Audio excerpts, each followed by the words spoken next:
Krishna Janmastami, one of the most important ritual of Hindus. Dear friends, do you know the historical significance of Krishna Janmastami? Let's explore today. Kamsa was the tyrant ruler of the Vrishni kingdom with its capital at Mathura.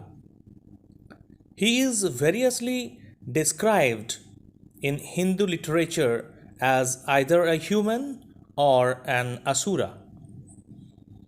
The Puranas describe him as an asur, while the Harivangsam describe him as an asura reborn in the body of a man.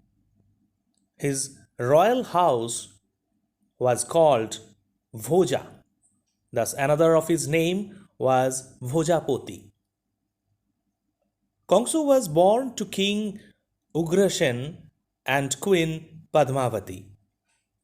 However, some texts, such as the Padma Puran, states that Kangsa was not the biological son of Ugrasena.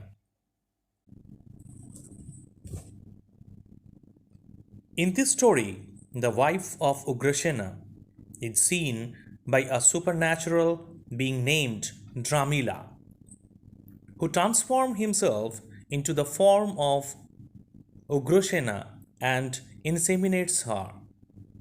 Realizing this duplicacy, Padmavati cursed Dramila to hell for his sin. She soon becomes pregnant with a son, whom she also cursed be killed by a member of his family.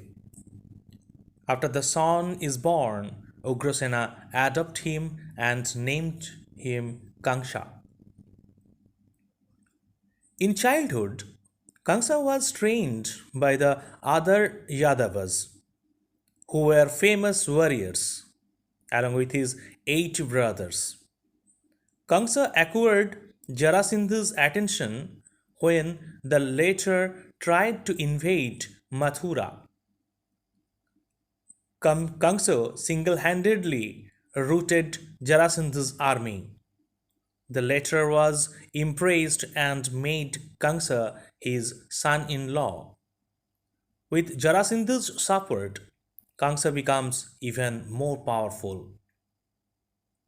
However, out of ambition and upon the advice of his personal confidant, Banasur and Narakasur, Kangsa decided to overthrow his father and install himself as the king of Mathura.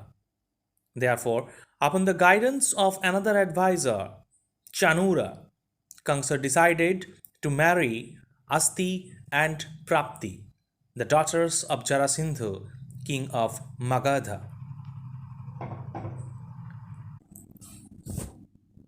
Kangsa not only wanted to be invincible but also immortal. Hence, he uprooted everything that poses a threat to his life. As Kangsa merrily got his sister Devaki married to Vasudeva, he returned to his kingdom with the newly wedded couple. On his way, he heard the Akasvani, the divine prophecy predicting his death at the hands of his sister's 8th child. Hence, to save himself, Kangsa decided to kill Devaki. But as the newly wedded bride and her husband pleaded for mercy, he held them captive in a dark cell with their hands and feet tied with the iron chains. But little did he know that he will run short of attempts to stop the child from taking birth. Fearing death, Kangsa killed 6 of Devaki's children soon after they were born. However, ahead of the birth of the 7th child, the divine power intervened. Lord Vishnu asked Jogomaya to transfer the fetus from Devaki's womb to Visudeva's first wife Rohini in Gokul. Thus, Sheshnag took the avatar of Balarama. Dasami Tithi in the month of Kartika, Shuklapakha, is believed to be the day when Lord Krishna annihilated his maternal uncle Kangsha. Gaje's Jogomaya took birth from Jasada's womb in Gokul, while Krishna was born to Devaki in Mathura on the eighth occasion. The goddess, with her power, made all the soldiers guarding the cell unconscious, and this allowed Vasudeva to take the baby out of prison. King Vasudeva crossed the Jamuna river carrying Krishna over the head in a bucket and laid him in the care of his friend Jashoda and Nanda in Vrindavan. Krishna was safely transported to Gokul, while the girl child was brought to Mathura. And when Kangsha learned about the birth of the eighth child, he decided to kill it. As he grabbed the baby in his hand, it disappeared and reappeared in the form of Gajes in her full glory. She laughed at his stupidity and said that the child he intends to kill is in the neighboring village. This was the eighth son. Krishna, an avatar of Vishnu, was transported to the village of Gokul, where he was raised in the care of Nanda, the head of the cowherds. Learning of his birth, Kamsa sent his allies, demons and demonesses, to kill the child, but none could overpower it. And as Krishna grew up in Gokul in Nanda's house, Kamsa made several attempts to kill his nephew. But in the end, one day, as Krishna returned to Mathura and annihilated Kamsa, after that he decided Ugrasena as the king of the kingdom. Dear friends, it was the background and the history of Krishna Janmastami. On this day, devotees observe the fasting, wear traditional clothes, bath and decorate Lord Krishna's idols in new clothes and jewelry, and seek blessing for the well-being of their families. People also decorate their houses with flowers and rangoli and observe ritual fasts, while a section of people observe Nirjala Brat until midnight, considered the birth time of Lord Krishna. Some ate light satvik meals throughout the day.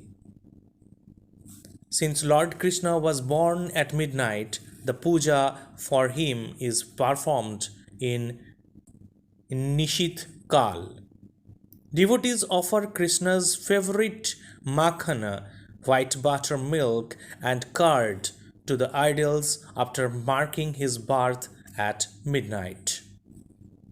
In temples, festivals begins before dawn and extends all day until midnight, the time when Lord Krishna was born. Devotees organize kirtana and chant for the Lord name. Delhi Handi is one of the famous celebrations. Is also organized where people makes a human pyramid and smash an earthen pot filled with butter and curd and hung at a height. My dear friend, in these connections, I would like to say another thing, that is the Kangshabad is another local festival of Vraj region. It is celebrated mainly in the city of Mathura. The festival is mainly celebrated by the Chaturvedi community. The word Chaturvedi means knower of four Vedas. The Chaturvedi surname is also known as Choube. It is interesting to note that except Chaturvedi community, no other caste in Mathura celebrate this festival. This festival is observed during Kartik month on the Shukla Dasami in Hindu lunar calendar and usually falls after 10 days of Deepavali Lakshmi Puja. For this year 2023, Kangsabad timing Dasami Tithi begins at 1:09 am on November 22nd, 2023 and Dasami Tithi ends at 11:03 pm on November 22nd, 2023. Thank you.